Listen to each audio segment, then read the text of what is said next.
This is huge for the Mets. Two of our young infielders are red hot, and our true ace continues to shove, which is sparking conversations about how David Stearns should approach the future from fans, in particular about these three guys, which is the exact conversations that we're having only here on Mets Digest. I'm your host today, Mike Duda, and before we talk about two critical storylines moving forward for the Amazons, we got to talk about some subscribers, and that being the fact that 69.2% of you that watch these videos aren't one. So please do me a favor, do us a favor here on Mets Digest, and hit that free subscribe button. That way we can bring content to you about the Amazons. So without further ado, let's go ahead and dive right in. Kicking it off with my favorite player on the New York Mets. We're on the pitching side of things. It is David Peterson. He shoved once again in his most recent start on Tuesday night. An 8-1 victory over the Washington Nationals, powered by 8 innings once again of David Peterson. He had the distance. 96 pitches, lowered that season ERA to a 3.18,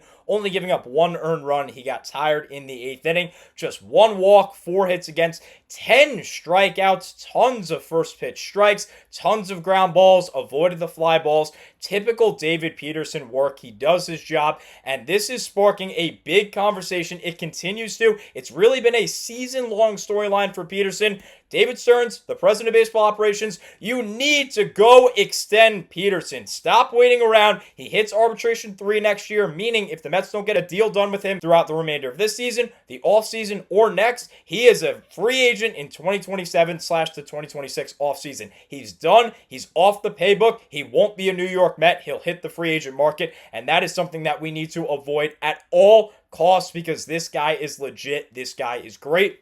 Very simply, Peterson, like you see right here with this stat line, he goes onto the field, he goes onto the mound, pitches, shoves, does his job, walks off. He doesn't strut, he doesn't celebrate, he doesn't get into controversy, he doesn't yell at people. He very simply walks onto the mound, pitches gems, walks off the mound, and speaks great to the media. There are no problems with this guy off the field, and there's clearly no problems with him on the field. A great season indeed. 3.18 ERA, but that's a little bit high because of his last start. He was not good whatsoever, and 2 back-to-back starts that he was poor at the end of June. However, he has been great. 8-5 record, 3.18 ERA, 144 and a thirds innings pitched. He is a league leader in innings pitched, 127 Ks, 124 whip, all better than the career numbers. He's having a career season this year, of course, from his first All-Star nod, but the main thing that I want to focus on is what I'm always focusing on as a Met fan and what Met fans all around the world are focusing on. Starting pitchers are not giving any innings whatsoever except for David Peterson. David Peterson, so far this year, 16 times he has gone 6 innings or more. The entirety of the New York Mets outside of Peterson, 18 times. Meaning, the Mets starting pitchers for 34 instances have gone 6 innings or more, and David Peterson is basically half of those. It is absolutely insane. Kodai Senga has 6. Griffin Canning, who's out for the year, has 3. Tyler McGill, who is progressing with his injury but is still a couple of weeks out, I would assume, has 2. Frankie Montas, none. Sean Manaea, none. Paul Blackburn, when he was a Met and made starts, none. Huascar Brosvan in his opens, obviously none. Blade Tidwell before he was traded, none. Reed Garrett as an opener, none. Brendan Waddell, none. Chris Stavinsky, none. Justin Hageman, none. Nolan McLean, none in the 1 start that he's made. He went 5 1/3. So I believe that if anyone is going to break the streak, it is in fact going to be Nolan McLean. But we'll get into that streak in just a second as starting pitchers continue to refuse to go 6 innings. This is the stat I was alluding to. 51 straight games without 2 different pitchers recording at least 6 innings in a start. That basically meaning that David Peterson is the only guy going 6 innings or more. That is now 61 straight games since June 7th. It has been June 7th, the last time someone not named David Peterson went 6+ innings. It was Clay Holmes. Absolutely ridiculous. 7+ times. Oh, speaking of Holmes, in that stat that I was talking about earlier, Holmes has done it 7 times. He's gone 6+ 7 times. That is how you get to the total of 18 times from the rest of the rotation. However, 7+ innings from a starting pitcher has happened 8 times this year from the New York Mets. 6 from David Peterson. Clay Holmes and Kodai Senga, the only exceptions, on June 1st and April 13th, respectively. Holmes did it on 85 pitches. Senga on 79. They were on that day. They were doing their jobs. Senga, of course, this was early in the year, so you have a pitch limit, so you can't go super far. As for Holmes, this is his first year as a starter, so he also has those pitch limits to him. That's why the Mets didn't extend him longer. That's why Carlos Mendoza didn't go with those pitchers longer in those particular games. However, Mets starting pitchers have thrown a pitch in the 8th inning 5 times this year. All of them, David Peterson. The Mets have recorded at least 1 out in the 8th inning 3 times. All of them, David Peterson. This guy gives you innings. This guy gives you quality innings. The stats speak for themselves. He has a very good ERA. And knowing that, let's turn it over to the experts. We're going to start it off with Tim Boyle of the Rising Apple in an article from June titled Increasingly Obvious New York Mets Contract Extension Candidate is Impossible to Ignore. Boyle, of course, we've heard from before from the Rising Apple, says patience is important when it comes to benefiting from a draft pick at any level. First round selections, especially, require a certain level of letting things marinate before coming to conclusions. No better recent example is occurring with the New York Mets than what we're witnessing with David Peterson. Worth 4.9 of his career 7.4 WAR in the last 2 seasons. His 34 starts spanning 202/3 innings post-hip surgery has been menacing. He's 15-5 with a 2.74 ERA. Keep in mind, Peterson missed half of last year because of this hip injury, so in a season and a half, he has well more than half of his career WAR coming from a season and a half. Not even, because this season isn't over. It is incredible what Peterson has put up this year and at the back end of last year when healthy, and that of course means extension talks have to start. We continue with Boyle, who says on the heels of his best start this season, the Mets need to talk to David Peterson about keeping him around longer. A 29-year-old set to turn 30 this September, Peterson has another year of team control beyond 2025. Earning $4.625 million this year, he has been an absolute bargain for them. I mean, $4.6 million in a world with these kind of salaries. Sean Manaea, keep in mind, is making $25 million this year and has barely pitched, and when he has, is pitching to an over 4.5 ERA, and you're getting all of this from David Peterson for less than $5 million. He has been an absolute bargain. 100% I agree with Boyle. Tossing a complete game shutout versus the Washington Nationals, where he faced 4 over the minimum while allowing 6 hits and striking out just as many. Peterson was delightfully efficient. The 27 outs were recorded via 106 pitches. Now, this article from Boyle was written right after he threw his complete game on June 11th. And to wrap it up, Boyle is going to further his point, saying it's definitely reactionary to start thinking about an extension following his latest performance. That being, of course, the complete game. But honestly, it can go the same way right now when he just threw 8 innings of 1-run baseball. But it should have been a thought for quite some time already. The Mets have been careful about any commitments with pitchers beyond a year or 2.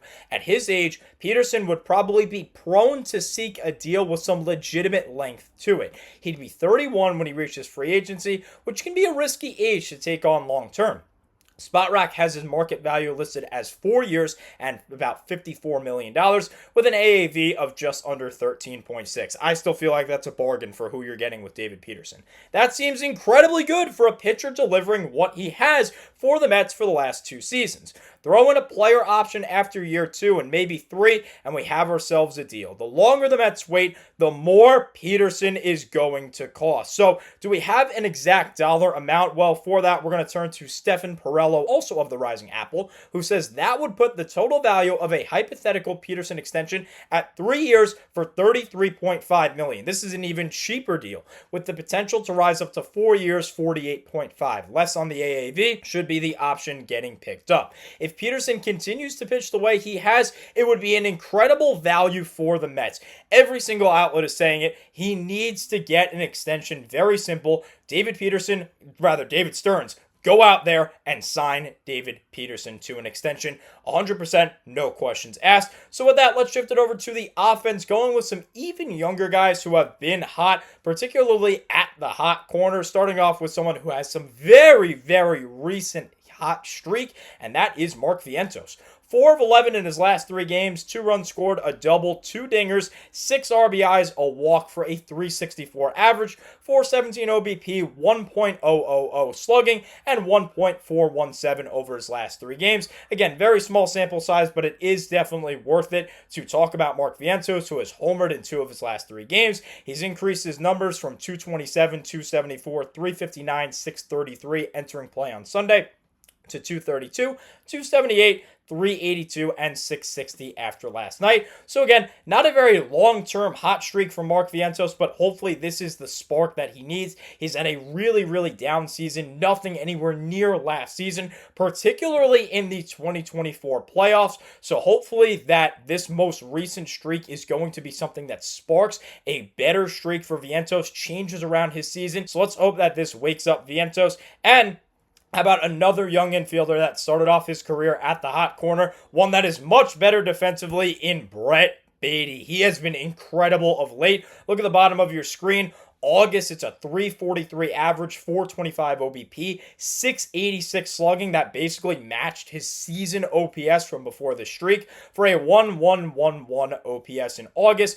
Last 7 days, a 333 batting average, same with the last 15 days. OPS well above 1 over the last 7 and last 15 games. In fact, over his last 24 games, Brett Baty is 21 for 74, 284 average, 361 OBP, 541 slugging for a 902 OPS, 16 runs, 1 double, which I think is odd. He's not doubling, but whatever. 6 home runs, I'll take it because he's hitting dingers. 11 RBIs and 9 walks. He raised his stats from 226, 282, 403 for a 685 OPS to 241, 302, 437 for a 739 OPS. So definitely some much better stats of late from Brett Baty. He has been red hot. In fact, he's been red hot since the entirety of the All-Star break in this entire second half. But first, let's talk about Logan Van Dyne of Sports Illustrated and how Baty's hot streak is getting the attention of writers. This was in an article titled Mets Brett Baty continues hot month of August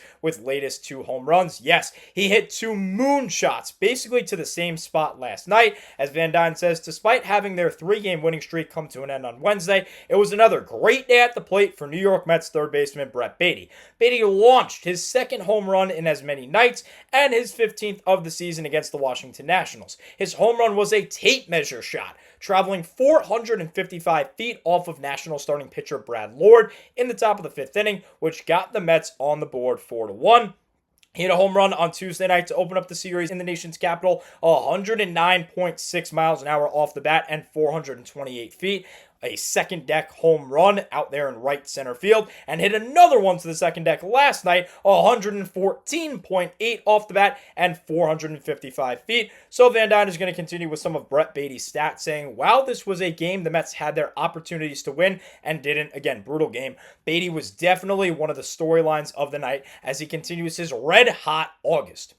After his latest home run, the 25-year-old is now batting .343 in 12 games during the month of August with 4 home runs, 7 ribbies, and a 1.111 OPS. We talked about this earlier. To put Baty's strong offensive performance during August into more perspective, he hit just 224 in 24 games during July, preceded by slashing just 195 in 23 games during June. This month has also been Baty's most productive at the plate since May, when he batted .290 in 21 games. Absolutely incredible second half from Brett Baty. This shows it perfectly, hitting basically .290 here in the second half for an OPS that's above 900, those 6 home runs, 11 ribbies. He has been great since the All-Star break. And now the question is, if Vientos continues to stay hot and does well, if Baty continues to stay hot, what do you do with all of these guys? This is a picture of just 3 of them. Luis Angel Acuna is not even a part of this picture. I know Acuna has struggled at the big league level, so maybe he's someone that you want to deal, but what do you do? So that is exactly what I'm going to ask you guys to do. Go down there in the comment section and let me know what you would do. Honestly, I like all 3 of these guys. I would say Vientos, in my opinion, is most on the chopping block, but if he gets hot, why would you want to trade him? I like Beatty a lot. I think Beatty is going to be, he might be the best out of the three, but I think the natural talent is what points me towards Ronnie Mauricio. So there's so many pluses to each guy, and yes, there are negatives to all of these guys, but there are so many pluses that it almost makes me feel like I want to keep all three of them.